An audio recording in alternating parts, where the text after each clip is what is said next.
ओम शांति।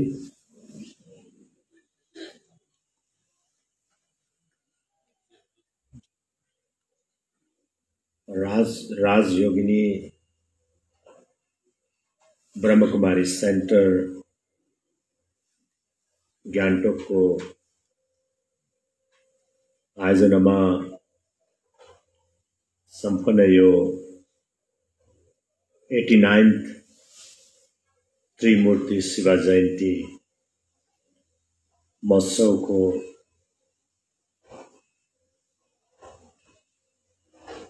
अवसर में उपस्थित सिक्किम विधानसभा की माननीय उपाध्यक्ष महोदय श्रीमती राजकुमारी थापा,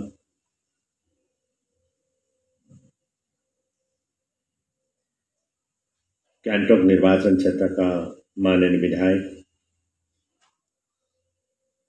नाम्ची सिंगथाङ निर्वाचन क्षेत्र की पूर्व विधायक, पूर्व मंत्री श्री जेएम गुरुङज्यू, गान्तोक नगर निगम का डिप्टी मेयर अनि गान्तोक नगर निगम का पार्षद, आदरणीय बीके सोनाम दीदी, प्रभारी ब्रह्म कुमारी सेंटर सिक्किम अनि सिक्किम का विभिन्न ब्रह्म कुमारी सेंटरबाट आउनु भएकी अति आदरणीय दिदीहरू अनि भूतपूर्व सचिव, विभिन्न औदामा आसीन सिक्किम सरकारका सरकारी कर्मचारी वर्ग अनि विशेष गरेर यो अति नै महत्त्वपूर्ण कार्यक्रममा उपस्थित हुनुभएका अति आदरणीय बुद्धिजीवी वर्ग, वरिष्ठजन अनि युवा भाइ बहिनीहरू, तपाईहरु सबैजनालाई 89 त्रिमूर्ति शिव जयन्ती को पुण्य अवसरमा म मेरो व्यक्तिगत तर्फबाट अनि सिक्किम सरकारको तर्फबाट हार्दिक बधाई अनि शुभकामना चढाउन चाहन्छु। महाशिवरात्रि त खासै हिजो थियो, तर हिजो विशेष गरेर अखिल सिक्किम खास क्षेत्रीय वन कल्याण संघका 30औं स्थापना दिवस पहिलो पल्ट गेजिङमा मनाएकोले गर्दाखेरि मैले अघिबाट नै मैले वचन दिएको थिएँ र त्यस कार्यक्रममा जानु पर्यो र आजको यो कार्यक्रम खासै भन्नु हो भनेदेखि मेरै कारणले गर्दाखेरि यो आज पोस्टपोन भएको या जानु परेको हो। यसको लागि म व्यक्तिगत तर्फबाट आदरणीय बीके सोनाम दिदी अनि सम्पूर्ण दिदीहरूप्रति म माफी चाहन्छु।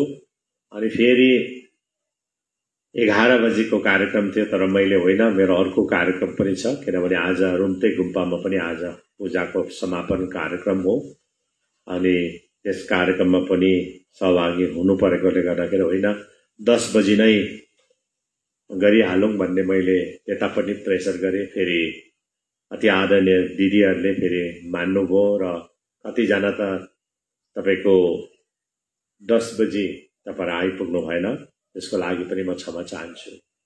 र विशेष गरेर सिक्किमको विभिन्न जिल्लाहरूमा आज ब्रह्मकुमारी सेन्टर्सहरू आज स्थापना भएको छ अनि यो केन्द्रहरूबाट विशेष गरेर हामी मानव जातिको निम्ति कसरी काम गर्नुपर्ने अनि कसरी सेवा पुर्याउनु पर्ने, हामीले आफैलाई कसरी चिन्नु पर्ने भन्ने विषयहरूमा उहाँले धेरै कुराहरू गरिसक्नु भएको छ। धेरै सेवाको कार्यहरू पनि उहाँले गर्नु हुँदैछ। अनि आज मैले 2-4 कुराहरू मेरो समय छैन र पनि म भन्नु पर्यो कि सर्वप्रथम त हामी आफैमा परिवर्तन हुनु पर्यो। केही कुरा गर्नको निम्ति, केही कुरा पाउनको निम्ति जबसम्म आफै परिवर्तन हुँदैन तबसम्म पाउन सक्दैन। यदि साझै म पनि मेरो आफ्नो सन्दर्भमा कुरा गर्नु पर्यो, म पनि यदि परिवर्तन नभएको भएदेखि, मैले पनि चिन्ने कोसिस नगरेको भएदेखि सायदै आज सिक्किम सरकारको मुख्यमन्त्रीको पदमा पुग्थेन होला जस्तो मलाई पनि लाग्छ। र मैले पनि आफैलाई अघि बढाउनको निम्ति, आफैलाई अघि सार्नको निम्ति मैले पनि आफैलाई धेरै कुराहरूमा परिवर्तन गरेँ र आफैलाई चिने मैले। र आफैलाई चिनेपछि मात्र हामीले संसारलाई चिन्छौँ। तपाईले अरूलाई ज्ञान दिने तर आफू चाहिँ है अरू काम गर्ने त्यो सुहाउँदैन। त्यसले गर्दा पहिला आफूमा परिवर्तन आउनु पर्यो, त्यहाँदेखि संसारलाई परिवर्तन गर्नु पर्यो।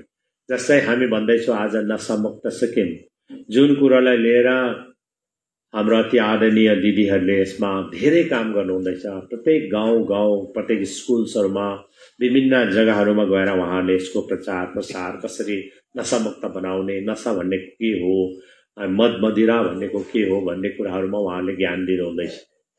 तर हामी आफैले ज्ञान दिँदैछ तर हामी आफै परिवर्तन भएन भने हामी नशा सेवन है नशामुक्त आफै नै भएर भने हामीले अरूलाई ज्ञान दिन सक्दैन। त्यसले गर्दा म के भन्न चाहन्छु भने हामीले संसारलाई या अरूलाई परिवर्तन गर्नु हो भने हामी आफै परिवर्तन हुनु पर्यो। र आज ब्रह्मकुमारी सेन्टर भन्न साथ तपाईले ब्रह्मकुमारी सेन्टरको गेटमा पुग्न साथ तपाईहरुको आफ्नो है व्यवहारहरू परिवर्तन हुनु पर्यो। है तपाईहरुले ब्रह्मकुमारी सेन्टर भनेको यो पिक्चर हल होइन, कुनै पनि कन्सर्ट हुने जग्गा पनि होइन, कुनै पनि मनोरञ्जन हुने ठाउँ पनि होइन। र जब ब्रह्मकुमारी सेन्टरको या गुम्पा या मन्दिरको जब गेटमा नै हामी है आफ्नो पैताला टेक्छौं त्यति बेला नै चेन्ज हुनु पर्यो नि। तर म धेरैपल्ट आउने अवसर पायो, विभिन्न ब्रह्मकुमारी सेन्टर्सहरूमा जाने मैले अवसर पायो। यो मेरो निम्ति परमेश्वरको देन हो, ईश्वरको कृपा हो। तर म जहिले पनि हुन्छु, आउने बित्तिकै म केही छिन 4-5 मिनटको ध्यान बस्छु, त्यति बेला बाहिर साह्रै हल्ला हुन्छ। आज पनि धेरै हल्ला छ। अब उहाँहरूले नबुझेर हो कि के हो कि म बुझ्दिनँ। अनि यो सेन्टर भनेको त शान्त हुनु पर्यो नि। तपाईले आफैलाई म मात्रै छु भन्ने बुझ्नु पर्यो। हो हामी यति छौं, तर आफैलाई परिवर्तन गरेर तपाईहरुले है गर्यो भनेदेखि म एक्लै छु जस्तो हुन्छ है। हल्ला नगर्ने, एकदम शील स्वभाव राम्रो हुने, यो चाहिँ पहिला हामीले आफ्नो व्यवहारमा परिवर्तन गर्नु अति नै मलाई आवश्यक जस्तो लाग्छ। जसमा म देख्छु विभिन्न गुम्पामा पनि देख्छु न्युङ्ने है भनिन्छ। न्युङ्ने भनेको फास्टिङ हो। अनि फास्टिङ हाम्रो जीवनको लागि अति नै महत्त्वपूर्ण कुरा मलाई लाग्छ। किनभनेदेखि फास्टिङको कारणले गर्दाखेरि हाम्रो शरीरमा कतिवटा बिमारहरू पनि जाति हुन्छ भन्ने पनि है तपाईको यो साइन्टिस्टको भनाइ पनि छ, धर्मशास्त्रतिर पनि छ। किनभने आज सिक्किममा पनि हेर्नु भनेदेखि धेरै क्यान्सर पेसेन्टहरू छ, क्यान्सरको बिमारीहरू छ, जसलाई म प्राय जसो डिल गर्छु है। मेरोमा डाइरेक्ट फोन पनि आउँछ, उहाँलाई उपचार गर्ने सरकारले काम गरेको छ। तर अब क्यान्सरलाई यदि कम गर्नु हो भनेदेखि तपाईहरुले हप्तामा एकपल्ट कमसे कम 24 घण्टाको फास्टिङ गर्यो भनेदेखि हाम्रो जुन शरीरमा अनवान्टेड ग्रोथ हो नि, क्यान्सर भनेको त चाहिँदो भन्दा बेसी ग्रोथ हुनु, त्यसलाई आफ्नै शरीरको तपाईको उहाँहरूले खाइदिन्छ। त्यसो हुँदाखेरि हाम्रो क्यान्सरहरूमा पनि केही कमी हुन सक्छ। र धेरै कुराहरू फास्टिङमा धेरै कुराहरू तपाईको लुकेको छ। यसले धेरै हामीलाई फाइदा हुन्छ। मैले घोषणा पनि गरिसकेको छु। जति सक्दो तपाईले आफ्नो शरीरलाई ठीक राख्यो भने मन ठीक हुन्छ। है मन ठीक भयो भनेदेखि आफ्नो कार्य पनि ठीक हुन्छ। यो कुरा म तपाईलाई जनाउन चाहन्छु। र हेर्नुहोस्, हामी कहीँ पनि कुनै पनि जग्गामा जुन जग्गामा हामी जान्छौँ त्यो जग्गालाई चिन्नु पर्यो नि। पहिला म ब्रह्मकुमारी सेन्टरमा आउँदैछु जान्दैछु भनेपछि हामी कस्तो है कस्तो शील स्वभाव हुनुपर्ने, कस्तो है व्यवहार हुनुपर्ने, त्यो त आफैले पहिल्यै जान्नुपर्ने हो नि। तर म विभिन्न जान्छु, मन्दिरमा जान्दा पनि त्यतिकै हल्ला, गफ त बाहिर गएर गर्दा पनि भयो नि त, गफ त पिक्चर हलमा गर्दा पनि भयो, आफ्नो कुरा छ भने। तर त्यति ब्रह्मकुमारी सेन्टरमा आएर, मन्दिरमा आएर, गुम्पामा आएर गफ गर्नु भनेको त त्यो त आउनु होइन भने। किनभने एउटा व्यक्तिको कारणले अरूलाई पनि धेरै तपाईको असुविधा हुन सक्छ। जस्तै अघि हामी ध्यान गर्दै थियौं तर त्यतिबेला बाहिर हल्ला गर्दाखेरि त हाम्रो पनि हामी पनि धेरै कन्सन्ट्रेट गरेर हामीलाई पनि साह्रो पर्यो नि। यो कुरालाई अति नै गम्भीरतापूर्वक लिनुपर्छ। तर हामी चाहिँ के छौं भन्दाखेरि हामी एकछिन आज तपाईहरु ब्रह्मकुमारी सेन्टरमा आउनु भएको छ, तपाईले एकछिन तपाईले सोच्नुहुन्छ कि संसार यो है, तपाईले संसारलाई चिन्ने कोसिस गर्नुहुन्छ है, आफैलाई चिन्ने कोसिस पनि गर्नुहुन्छ। तर यहाँबाट जब तपाईले यो सेन्टर बाहिर जान्छ तपाईले भुल्नुहुन्छ। यदि साँच्चै नै यो सेन्टरकै जस्तो तपाईले आफ्नो व्यवहारलाई पनि परिवर्तन गर्यो भने साँच्चै संसार परिवर्तन हुन्छ। तपाईहरु कहिले पनि आफ्नो लागि नबन्नुहोस्, तपाईले अरूको लागि बन्नुहोस् त। तपाईलाई कुनै प्रकारको दुःख हुँदैन, कुनै प्रकारको टेन्सन पनि हुँदैन। यदि तपाईले आफ्नो लागि सोच्नु म आज मुख्यमन्त्री छु, मैले यो पदलाई चाहिँ मेरो लागि मात्रै सोच्नु भयो भने, जस्तै मेरो परिवारको निम्ति मैले धन दौलत थुपार्ने, मैले आफ्नो लागि आयस आरामको लागि सोच्नु हो, अनि यस्तो समय आउला लु तिम्रो कुर्सी जान्दैछ, त्यति बेला सबैभन्दा डेस्परेट त मै हुन्छु नि। त मलाई लाग्दैन, किनभने म मेरो लागि छुइनँ। मैले यो ठाउँलाई मैले अरूको सेवाको निम्ति समर्पित गरेको छु है। हर दिन हर समय जति बेला म फ्री हुन्छु, आज पनि म बिहान 6:30 देखि विद्यार्थी नानीहरूलाई भेटेर, कलेजको नानीहरू, अस्ति म जब 3 दिनको मेरो आफ्नो भ्रमण थियो त्यति बेला धेरै नानीहरू भेटे, मैले सबलाई मेन्टरमा बोलाएँ। मैले आज 20 जना त विद्यार्थी नानीहरू भेटे, अनि अरू धेरै तपाईको बिमारीहरूलाई भेटे, धेरै दुःख पर्नेहरूलाई भेटे, ताकि म त्यता सेवा दिन चाहन्छु। र हामी सबैले यदि सोच्नु हो भनेदेखि साँच्चै नै तपाईको अहिलेको वर्तमान 21औं शताब्दी जुन प्रकारले चलिरहेको छ, आज एआई को जमाना हो, आर्टिफिशियल इन्टेलिजेन्स को जमाना हो, यो जमानामा हामीले आफैलाई परिवर्तन गरेर भनेदेखि हामी धेरै पछौटे हुन्छौं र हामीले स्पिरिचुअल ज्ञान लिनु अति नै आवश्यक छ। र आज हेर्नुहोस् है, साँच्चै यहाँ ब्रह्मकुमारी सेन्टरमा यहाँ कहीँ चाहिँ लो तपाईको बिहान 6 बजेदेखि चाहिँ कार्यक्रम छ है, आज चाहिँ भन्यो भने चाहिँ थुप्रै हाल्छ।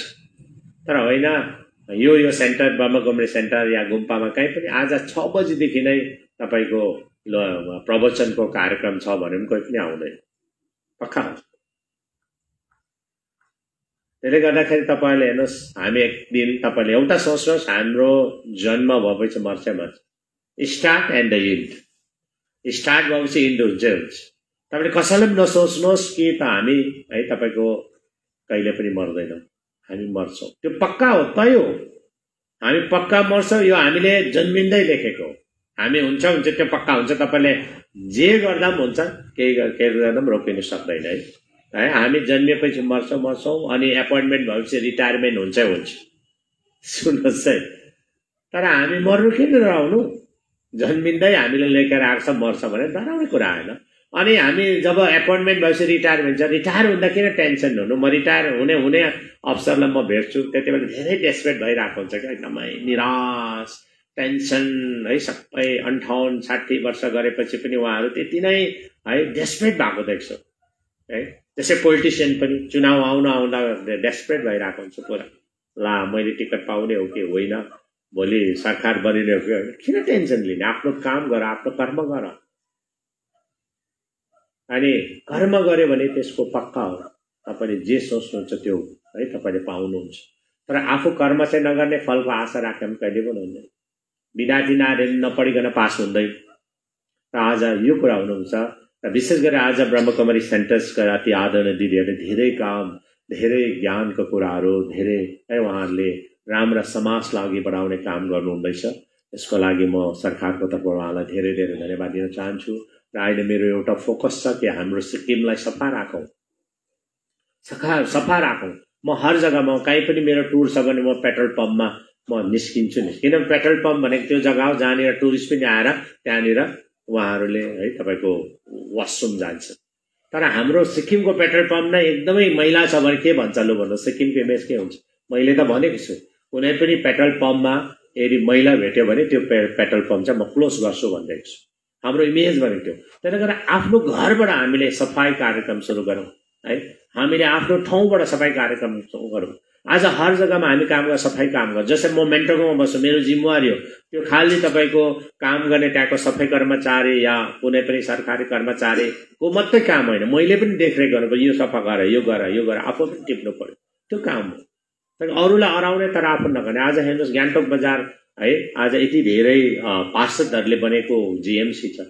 तर जहिले कहिले पनि गान्तोक बजार कहिले पनि तपाईको हाम्रो सरकारले हाम्रो अर्बन बडीजको निम्ति हामीले 10 लाख 7 लाख 5 लाख तपाईको कहिले पनि हामीले पुरस्कारको घोषणा गरेका छौं है। अनि रुरलको लागि ग्राम पञ्चायतको लागि 5 लाख 3 लाख 2 लाख, तर गान्तोक कहिले पनि सक्सेस भएन। गान्तोकले आजसम्म कुनै पनि त्यो उपाधि पाउन तपाईको सक्सेस हुन सकेको छैन। किन? गान्तोकमै क्यापिटल हो, गान्तोकमै मुख्यमन्त्री बस्छ, गान्तोकमै मन्त्रीहरू बस्छ, गान्तोकमै विधायक पनि बस्छ, गान्तोकमै चिफ सेक्रेटरी बस्छ, गान्तोकमै डिजिपी पनि बस्छ, गान्तोकमै सबैजना गान्तोकमै छ, बुद्धिजीवी गान्तोकमा छ, सबै बुद्धिजीवी गान्तोकमा छ। भने किन नगर्ने हो? हाम्रोमा कमी होला, मेरोमा कमी होला, मन्त्रीकोमा कमी होला, विधायककोमा कमी होला। र यही कुराहरू हामीले साँच्चै मेरो प्रकारले सोचेर मनभित्रबाट सोचेर गरे भने सक्सेस हुन्छ।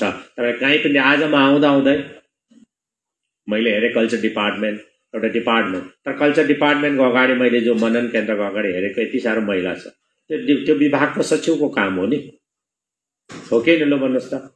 र हर दोकानेले पनि सोच्नु पर्यो कि मैले मैला गर्नु, मैले आफ्नो जति पनि डस्टबिनमा लाउने कुराहरू डस्टबिनमा लाउनुपर्छ भनेर सोच्नु पर्यो। मैले त जिल्लापाल महोदयलाई मैले भनेको छु, मैले आदेश पनि दिएको छु र विभिन्न इकाइमा काम गर्नुहुने तपाईहरुले पनि सोचिदिनु होला है। हाम्रो ठाउँलाई सफा राखौं है, हामीले है एकदमै जति पनि नशा मुक्तको निम्ति हामीले काम गरौं भन्ने म है तपाईलाई भन्न चाहन्छु। र विशेष गरेर तपाईहरु सबैजनालाई 2025 को तपाईलाई धेरै धेरै शुभकामना म चढाउन चाहन्छु। र हामीले ब्रह्मकुमारी सेन्टर हामीले नाम्चीमा हामी बनाउँदै छौं अनि यसलाई हामी जब यसको उद्घाटनको कार्यक्रम आउँछ त्यतिबेला हामी अन्तर्राष्ट्रिय त भन्नु सक्दैन तर राष्ट्रिय स्तरको कार्यक्रम गरेर हामी सबै सिक्किमे जनतालाई एउटा आशीर्वाद लिन भयो। अनि दिदीहरूले कार्यक्रमलाई अघि सार्नु पर्यो 1 घण्टा, अनि फेरि 1 घण्टा सारेर खाली म 1 घण्टा मात्रै बस्थे मेरो कार्यक्रम भयो। त्यसले गर्दा मेरो अर्को कार्यक्रम है रुम्तेक गुम्पामा आज कार्यक्रम छ, त्यसपछि फेरि मेरो 2:30 मा एउटा भिसी पनि छ मैले एटेन्ड गर्नुपर्ने। त्यसो हुँदाखेरि तपाईहरुलाई क्षमा माग्दै तपाईहरुको अघिबाट म बिदा लिन चाहन्छु। धन्यवाद।